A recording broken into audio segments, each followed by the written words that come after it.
So we have this fuchsia begonia plant which has been growing very nicely over the summer and giving us a lot of flowers. And I want to make more plants from it. So I'm going to take some cuttings and plant them and let's see if they grow.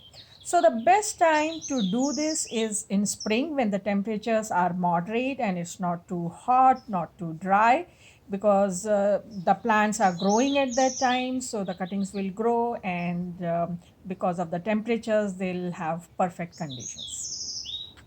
So a branch of the fuchsia begonia broke down, and I'm going to make cuttings from it and plant them so that I can grow more plants from it. So this is a big branch. So all these small branches that are coming out, they can be put in soil. So for example, I'll cut this branch, and these branches are very brittle, meaning you just bend them in the wrong way slightly, and they'll break. So you have to be really careful when working with it.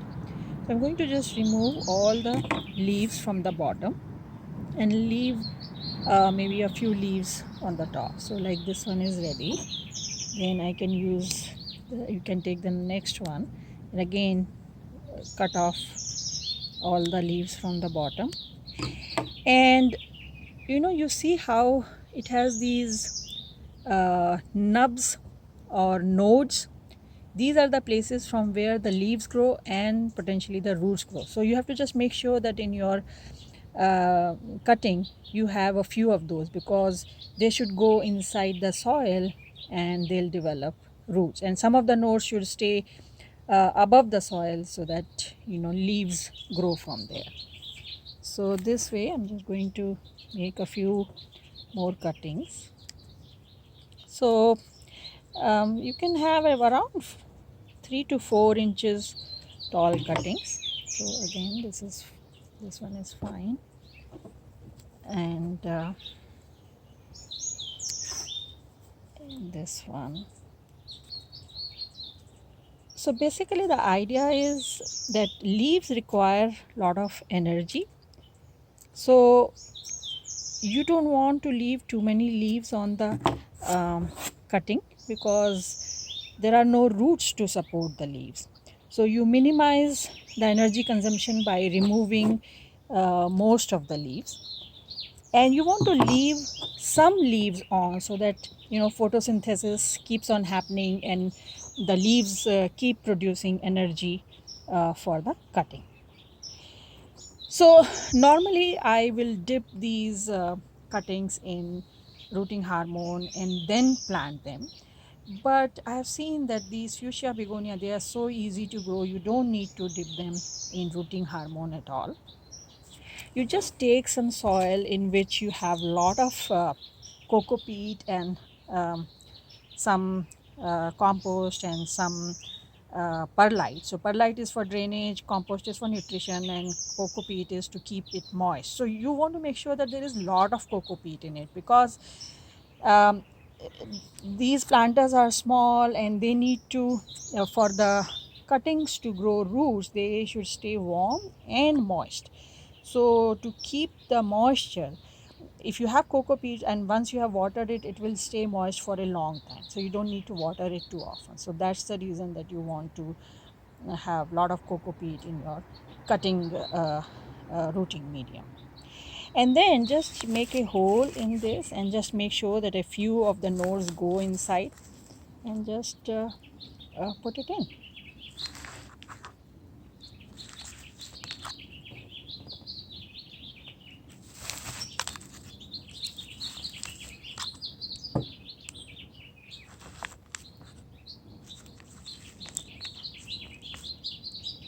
That's it. And now I'm going to just water it. And one thing you have to remember is that they should stay in moderate temperatures. Whenever you are planting the cuttings, it is best if they stay in the moderate temperature, not too cold, not too hot, not too dry. This should stay in humid conditions and moderate temperatures. So wherever you find a place inside or outside your house, you put this container. Sometimes I cover it with a plastic bag. I put four skewers on the side. Let me show you.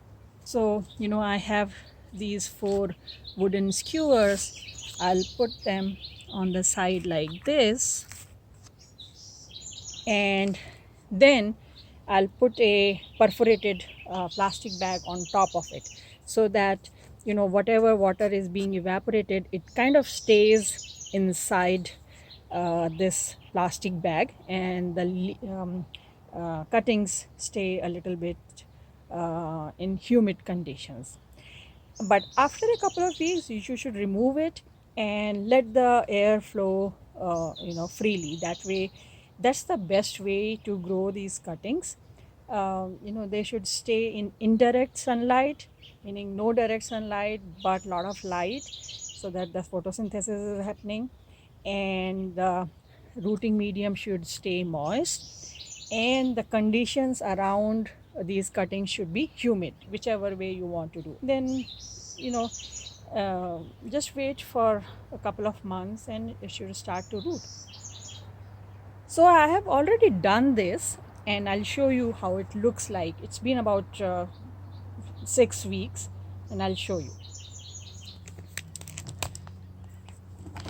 So here it is. So here, I had planted these. So for a couple of weeks I kept it inside, and I had used these skewers and put the plastic bag, and I kept on misting it and made sure that the rooting medium is moist. And then I put it outside under the tree in a shaded area, so that it gets fresh air and humid environment under the tree, where there's a lot of vegetation. So that's the best place for them. And it's been about 5 to 6 weeks, and when I try to pull these, they don't come out, they stay where they are. So that means they have developed roots. They are like firmly placed in that place. You don't have, of course, if you pull it too hard, then it will come out. But when the roots are developed, then it doesn't come out easily, because the roots have spread there and they have taken up the space, and it's basically then it is stuck there. And maybe I can show you. So I mean, that's what I am feeling, that when I try to pull it, it's not coming out easily. So let me just try taking out this small one, just to show you. Oh yes, the soil has come out, but if you look at this, it has all these roots,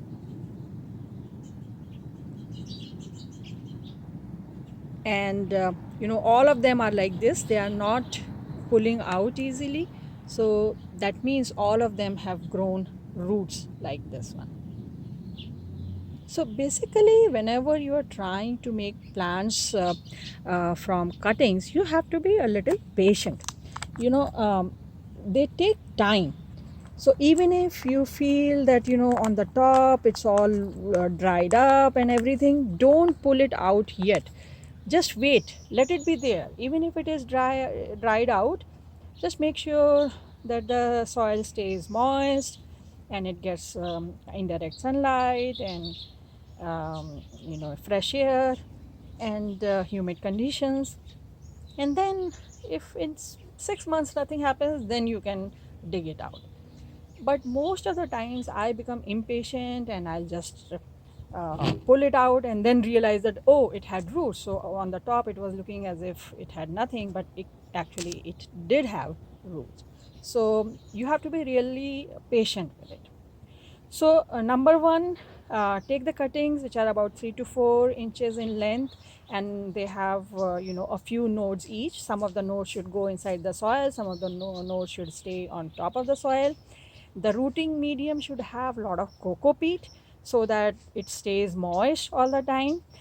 You can use rooting hormone if you want. In this particular case, I had not used it because this grows very easily.